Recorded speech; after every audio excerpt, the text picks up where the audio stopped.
What's up everyone, Darcblade here with a patch information video for Overwatch. This is mainly looking at the console versions of the patch, although this information can also apply to the PC versions. The patch was released a couple of days ago, and is officially titled patch 1.08, or as I like to call it, the Eichenwalde patch, as this new map is a highlight of this patch. This patch has been on the PC PTR for quite some time now, so it is now available for all of us to participate in. So what is included in this patch? Well, firstly, they've added new content, they've added a new map for us to try out. This payload map is a very good looking map. Whilst it's not the biggest out there, it has definitely seen a lot of love put into its development. It's that of a Gothic German castle of such, and it's from the same area from where Reinhardt grew up. As well as this, they've added new content in terms of new gestures, as well as a few new outfits. These are mainly for Reinhardt though, although the gestures are across the board. These gestures mostly involve a laugh or sit down function. But what else is included in this patch? Well, another big one is that they've started Season 2 of competitive mode. So you're now able to go into your placement games again and take part in some of the stiffer competitions that Overwatch has to offer.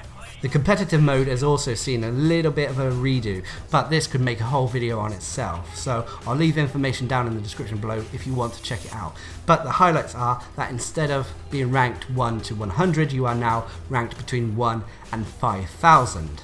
You will also be divided into different tiers: bronze, silver, gold, platinum, diamond, master and grandmaster. All of these have their own little quirks and little rules. For example, grandmaster and that, there's a chance of you going down in tier, whilst in the lower ones like bronze, silver, gold, platinum, once you've hit that tier you won't be demoted. They've also got rid of the coin toss system at the end of matches, which is good. Anyway, moving on to the other changes that come with this patch. Firstly, in terms of general updates, when activating the ultimate status communication, Zenyatta now reports the number of charges left on her teleporter. This is a nice little change that I wish they had incorporated before now. But anyway, next, when activating the need healing communication while targeting a teammate, Ana, Lucio, Mercy and Zenyatta will now tell allies to group up to receive healing. A marker will now also appear above the player's head, allowing teammates to locate the healer more quickly. They've also added Torbjorn as an AI controlled hero in practice versus AI, play versus AI and custom game modes. Now moving on to some of the more interesting changes with this patch, the hero balance updates.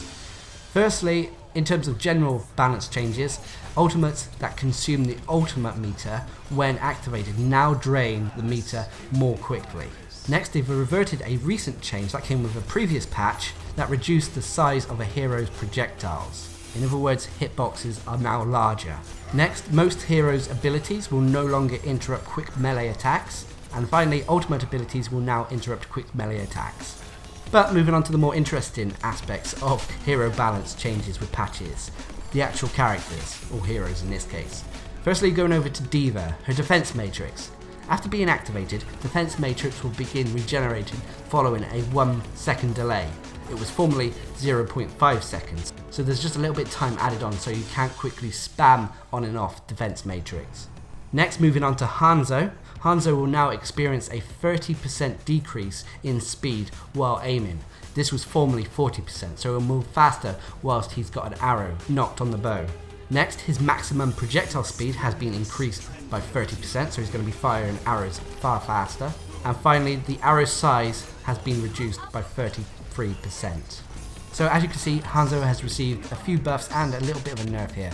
The nerf was mainly to the hitbox increased size, but the other two buffs have made Hanzo a much more viable character now.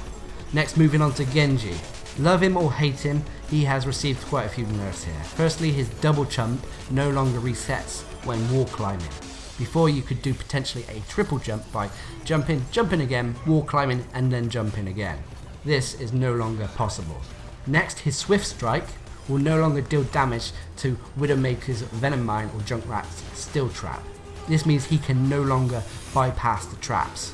Swift Strike also has the disadvantage of no longer being able to interrupt Genji's quick melee. Before, there was a combo where you could fan your shurikens, quick melee and then Swift Strike in the space of about 1.5 seconds to deal a lot of damage. This combo or rotation is no longer possible, so his burst damage is going to suffer.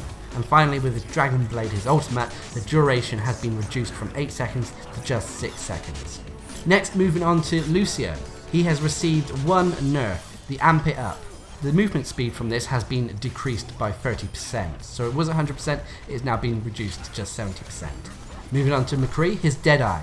This now drains at a 2.5 second period instead of displaying a 50% reduction on the ultimate meter when activating and 0 when confirming. Basically, this means that once you use your ultimate, there shouldn't be any charge left, unless you cancel it pretty much right away. Next, moving on to Mei, she's received a couple of buffs, mainly to her Blizzard. Firstly, the projectile now pierces barriers, so it will go through Winston's shield as well as Reinhardt's shield and be able to be activated behind their defences. And finally, the radius has been increased from 8 meters to 10 meters. This should make her ultimate a little bit more dangerous to contend with. Moving on to Mercy, with her staff, her healing beam, the heals per second it can do has been increased by 20%, and her resurrected allies will now be able to maneuver after 2.25 seconds, reduced from 3 seconds. Next, moving on to Roadhog, his chain hook. If a hooked target isn't in Roadhog's line of sight when retracting the hook, then they will be moved back into the position they were originally when hooked before being hooked back to Roadhog. So a little bit of a buff here for him. Next, moving on to Soldier 76, his heavy pulse rifle. The bullet spread now happens more quickly when unloading fully automatic pulse fire, and it significantly increases the bullet spread recovery time. This should hopefully make Soldier better at those long range encounters. And finally, moving on to Zenyatta, his Orb of Discord. The amount of damage amplified on the target with the Orb of Discord has been reduced from 50% to 30%. So there's a nerf for the team there. However, his Orb of Destructions, his auto fire, has now been increased in terms of damage from 40 to 46. So individually he does more damage, but his orb is less of a debuff. Next, moving on to map balance changes. There's only really one here, and it's with Watchpoint Gibraltar. Basically, the first checkpoint, that one under the bridge down in a sort of tunnel area, has been removed. I don't know how this is going to affect this map, but it will be interesting to find out. And finally, moving on to user interface update. Firstly, they've added a new allied health bars option in the menu. This is for all characters. Before, only a few characters could have this, like the healers, but now it should be available for everyone. The contextual menus have been added on the hero selection screen, giving players the ability to report or group up with other players. The matchmaking UI is now purple in competitive play queue, and they've made a few minor adjustments to the spectator UI. Now, that is about it for balance changes in that. There are a huge ton of bug fixes and issues that have been addressed, although most of these are pretty much minor issues. So if you want to check them out, I'll leave a link down in the description below where you can fully check out all of the bug fixes that have come with this patch.